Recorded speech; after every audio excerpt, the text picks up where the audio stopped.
Love and Julie and Jay. When it comes to your dating life, are you guilty of identity theft? We're exposing another love assassin this week on Love Ed with Julie and MJ.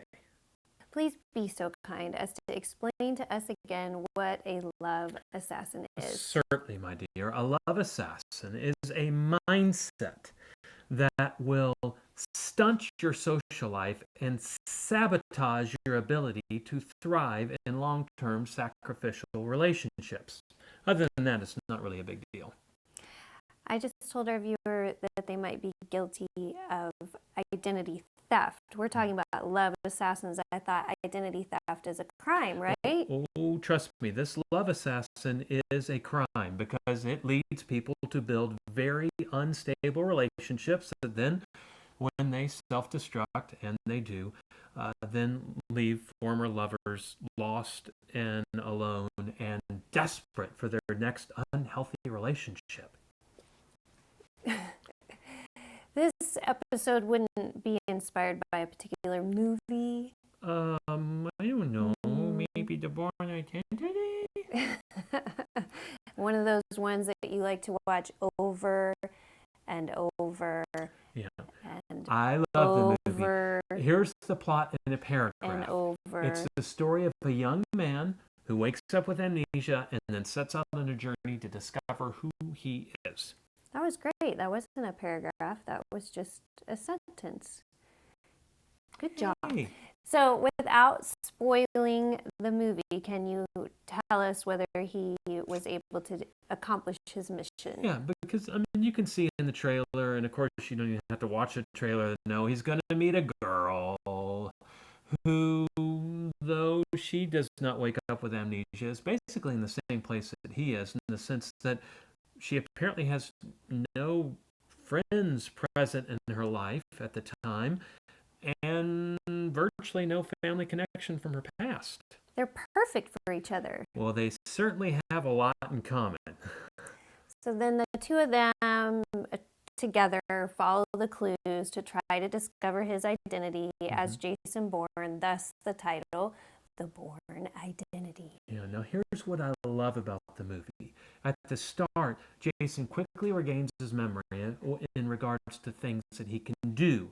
He can read maps, tie knots, speak multiple languages. I mean, who can't, right?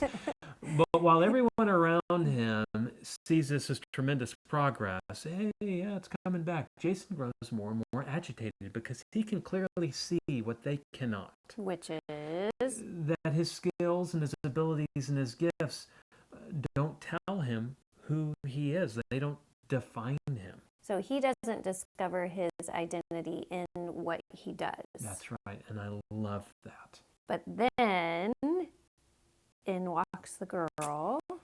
Yes. Of course, the romantic interest. Here comes Marie, the girl that's willing for a small, modest, large sum of foreign currency, agrees to join Jason in his quest to discover who he is. What's wrong with that? I mean, that sounds very romantic. Yeah, it is. It's also identity theft, the love assassin we're talking about today. Jason Bourne is going to depend on this mysterious stranger to figure out who he is. Do you think that we should find our identity all by ourselves without other people? Absolutely not. In fact, to the contrary, I believe we were created to discover who we are and why we are here in the context of healthy, intimate relationships with the important people in our lives. Then if we need other people to help us discover our identity, then what's wrong with doing that in romantic relationships? Why is that a love assassin? Well, simply this. In the case of Bourne Identity, Jason's going to depend on Marie to tell him who he is, or to help him figure out who he is. The only thing is, she doesn't know either. She doesn't even know her own identity. And so when you get into relationships like this, the two people involved in the relationship basically define themselves by the relationship.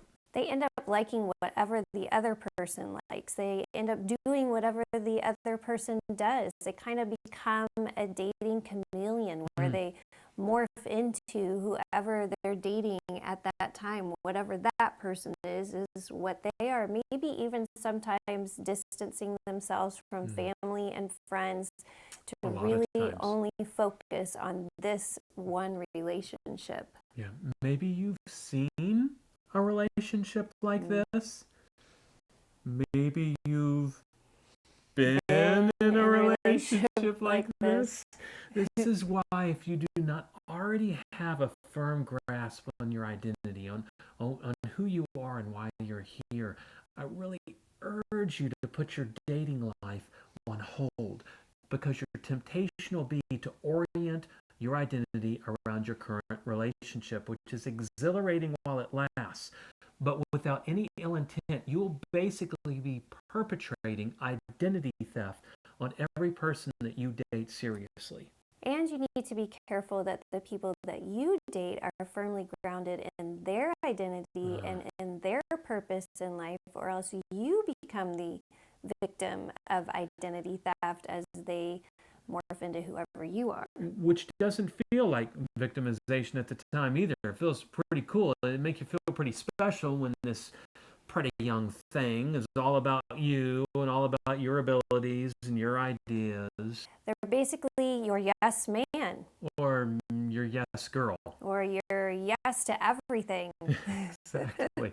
Again, feels great for the moment, but it don't last, and you don't need it, and you don't want it.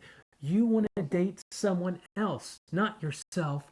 Someone that has their own unique gifts, their own unique personality, their own unique life perspective that you can respect and get to know. All right, so what's our solution? How do we form our identity? Well, obviously, the easy Bible answer is we find our identity in Christ, the end. But I think we need to take a little time to kind of flesh that out more.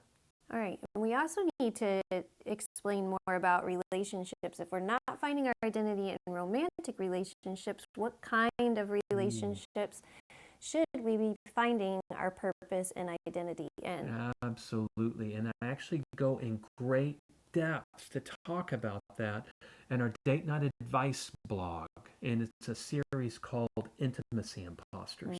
You'll find a link to that below this video. Absolutely. And between now and our next Love Ed episode, I encourage you to go ahead and watch The Bourne Identity. Yeah, enjoy the movie. And if you do that homework assignment, you're going to want to pass over the makeout scene. Yeah. Whenever you see Jason start to cut Marie's hair, no, they won't be cutting hair for long. Yeah. Remember the first time you cut my hair? Cutting hair is just so romantic. Anything is romantic in a movie. It is. And if you watch the movie between now and the next video, you won't have the movie spoiled when Mike talks about the ending. I'm just a movie spoiler. Good point. Hope you'll join us then for another Love Assassin edition of Love Ed with Julie and MJ. Identifying her as Julie. Love Ed with Julie and MJ.